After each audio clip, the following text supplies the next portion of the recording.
تقلید کی شرعی عقلی حیثیت ایک امام کی پیروی کرنا کیوں ضروری ہے؟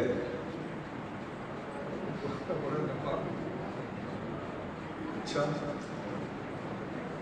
جناب، تقلید ہو یا مذہب کو ماننا ہو یا بہت سے اور بھی کام ہو، ہم نے دیکھا ہے کہ مذہب کا منکر بھی کوئی نہ کوئی مذہب اڑائے بیٹھا ہے. ایسا ہے جی. خدا کا منکر بھی کسی نہ کسی طرح خدا کو مانتا ہے. جس نے امام جعفر صادق نے، امام راضی نے لکھا ایک ملحد سے مناظرہ ہو، کہنے کا خدا کوئی نہیں. آپ نے تم کیا کرتے ہو؟ کہنے لگا سمندری تجارت کرتا ہوں. کہنے لگا کشتی میں کبھی تمہاری طوفان آیا؟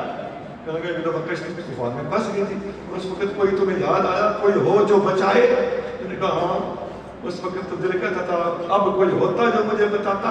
آپ نے فرمایا فذالک الہ الذی تضرعت الیہ فی ذلک الوقت، وہ جس وقت تمہیں یاد آیا تھا نا، تم جانتے نہیں، تم مانتے نہیں، وہی تمہارا خدا تھا. تو تقلید بھی لوگ کرتے ہیں. ان سے پوچھو جو تقلید نہیں کرتے، فتویٰ جا کے پوچھتے ہو کہ نہیں؟ جو تقلید سے روکتے ہیں ان سے پوچھو تم فتوے دیتے ہو کہ نہیں؟ یہ فتویٰ پوچھنا، فتویٰ دینا کیا ہے؟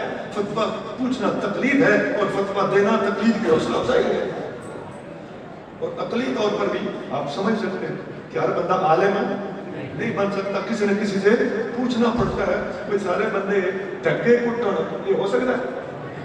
تو مولوی صاحب بھی ڈھگے کٹن دے، مولوی آپ بھی عالم دین اگر حل پائے کڑک کے چور ڈبے چائے تو کتاباں کیا پڑھ رہی ہیں.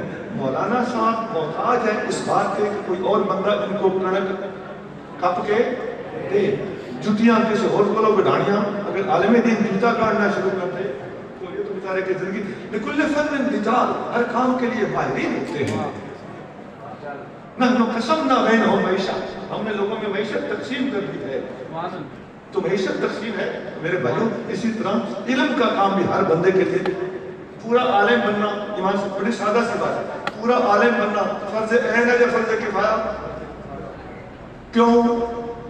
تقلید کا جواب ثابت ہو گیا. وَإِهْدِنَا الصِّرَاطَ الْمُسْتَقِيمَ صِرَاطَ الَّذِينَ أَنْعَمْتَ عَلَيْهِمْ، یا اللہ انعام یافتہ لوگوں کی راہ پہ چلانا. تقلید ثابت ہوگی.